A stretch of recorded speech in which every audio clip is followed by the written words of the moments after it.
Well, yesterday I announced that I'm officially clown-pilled, and I didn't really get into too much of what that means. And frankly, I hadn't thought about it that much. It was the first word that came to mind that could explain my state of mind after Knife Fight Gate.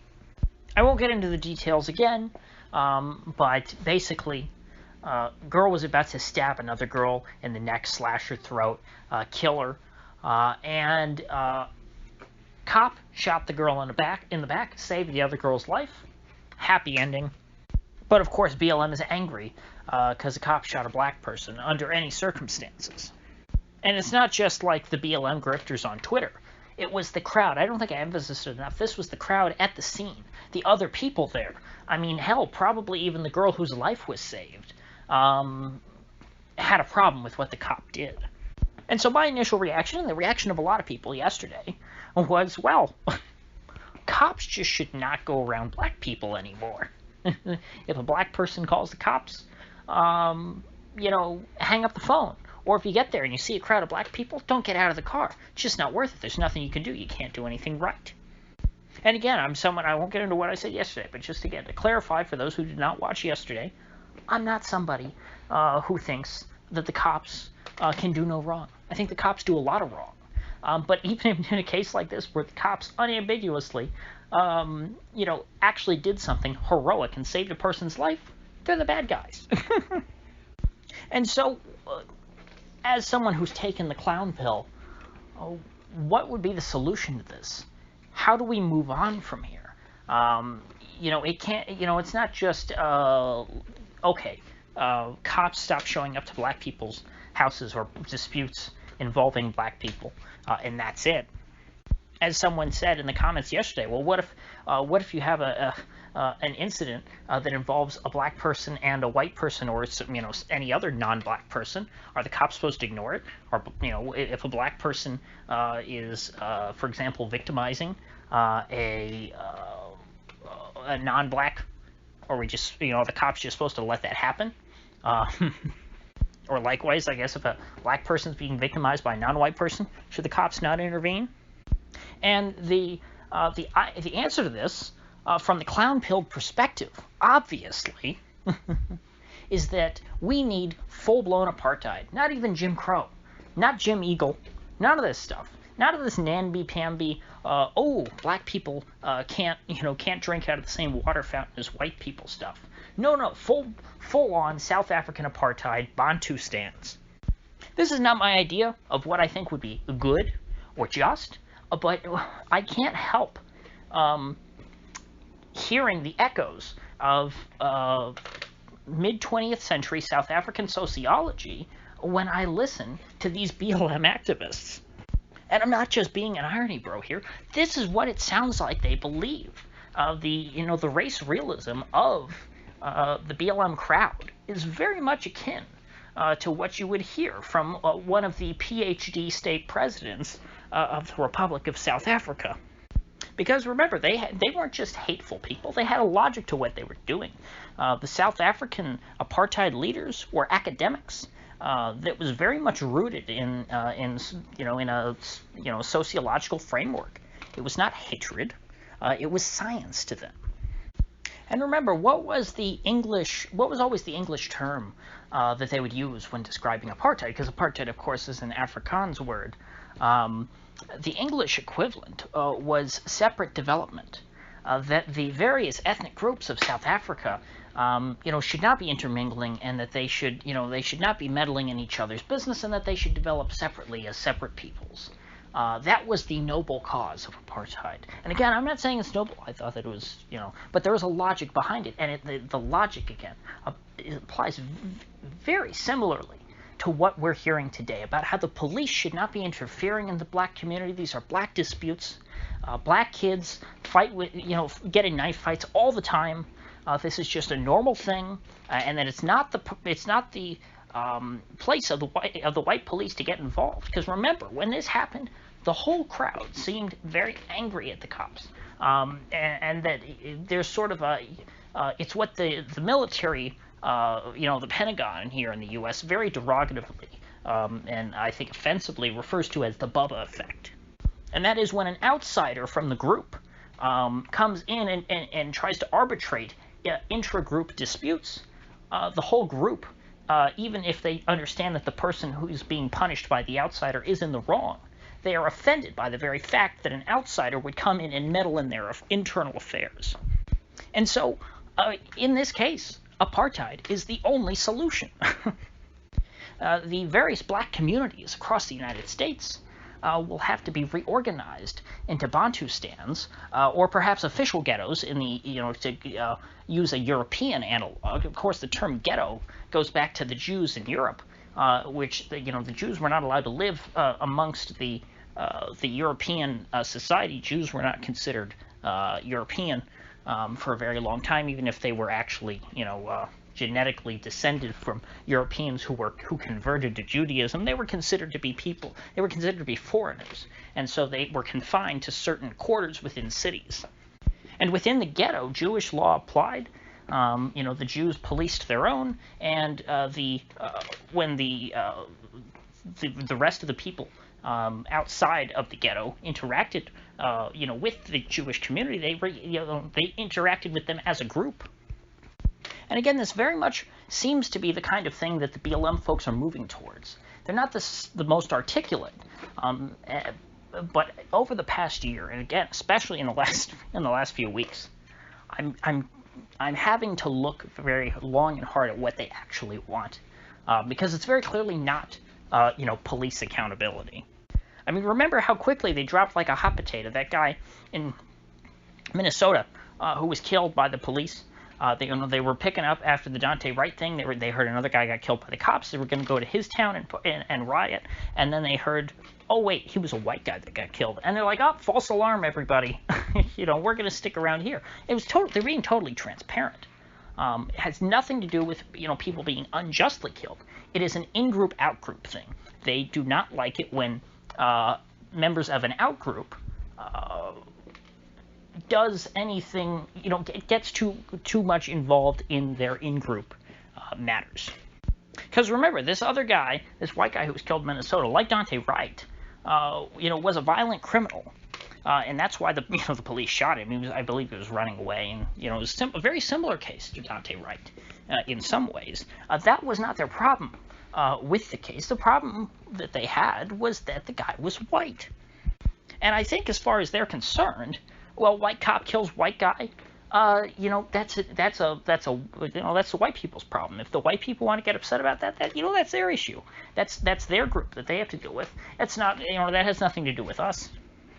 And so, I guess there's a bit more to respect there, if you can actually find some logic in what they're doing. To me, the reason why I've, over the past few months, really, really grown to detest a lot of the BLM folks was because I did not understand their actions. It didn't make any sense to me. But I guess I've had sort of an epiphany now to where, I wish I could talk to like a BLM activist and see if I'm getting this right. Because if I'm not, then I'm again totally lost. And if this isn't it, if this is not what BLM is about, then I would just go back to thinking, well, you guys are nuts. Although even if this is what they're about, I still think it's nuts. I don't think apartheid was a great idea. Although I understand logically the approach that people were taking, why there were people behind that, what their logic was. I've studied it enough to understand what the idea was. And that, and the ghettoization of Jews in Europe is the only real analog that I can find. Because in the Bantustans, the various ethnic groups of South Africa were policed, by their same ethnicity. If you went to KwaZulu and you lived there as a Zulu subject, you were policed by Zulu cops, who were under the command of the Zulu king. And I think that a lot of the BLM folks, if you talk to them, would probably agree that there's a certain justice in that, and that, and frankly, when it comes to, a group like the Zulus, who are particularly, I think, cohesive and, they've all, I think that currently, and in the past, politically, I'm most closely aligned with them, so I'm very sympathetic to them. I'd be very happy for them if they still had their own country. But that's outside the context of this. Let's use another group like the Tswana or something, Bapa Tswana, or what was some of the other Bantustans? Transkei. Now, of course, all of these Bantustans I didn't think worked out great. Now, South Africa today is terrible too, but these Bantustans were corrupt and and run by a few good old boys who had connections and such, as I'm sure probably was the case with a lot of the Jewish ghettos back in old Europe. But again, these would seem to satisfy the problem that BLM finds with our current system. Because they're not shy about saying that they need to tear down this whole system, and that the entire all of America is built on white supremacy, and that we need to tear it down and replace it with something else. And I have to and it's hard for me to conceive other than than cartoonishly just painting them out saying, oh well, they're Marxists. It's like, well, they can't really be, because a true Marxist is is an egalitarian. They don't really draw these. They wouldn't draw like these weird.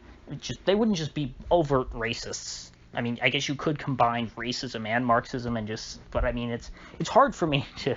It's hard for me to square the circle of workers of the world unite and kill whitey. All white people are bad and all white people are whatever. So there must be more to it than just they're Marxists.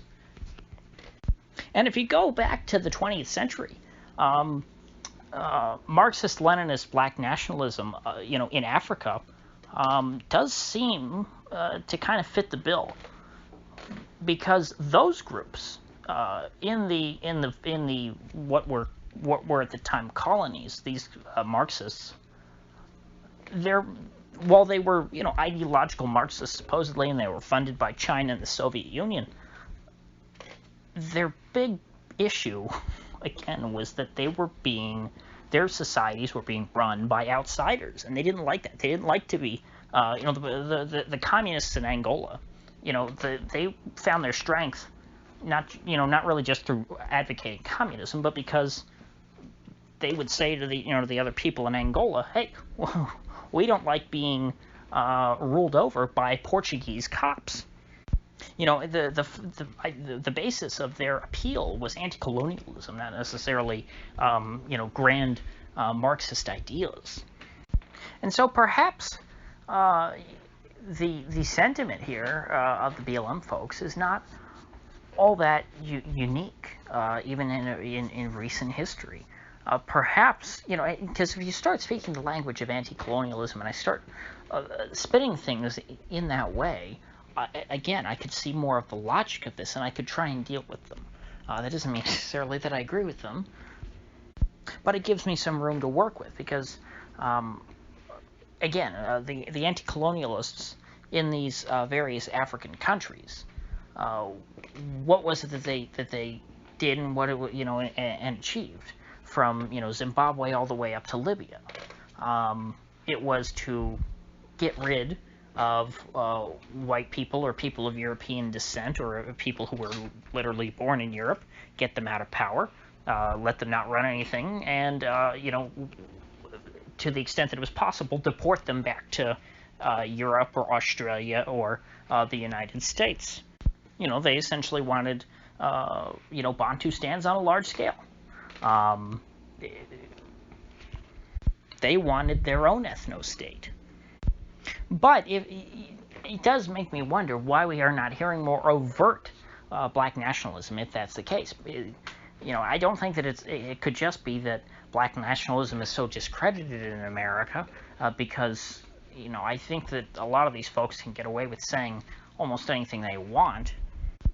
If black nationalism is their cause, then obviously, Bantustans are perhaps a sort of a Bantustan black archipelago, where all of the majority black neighborhoods, or let's say supermajority, 70%, 66% black neighborhoods across America are linked up, and they share one government, and then the rest of America has another government.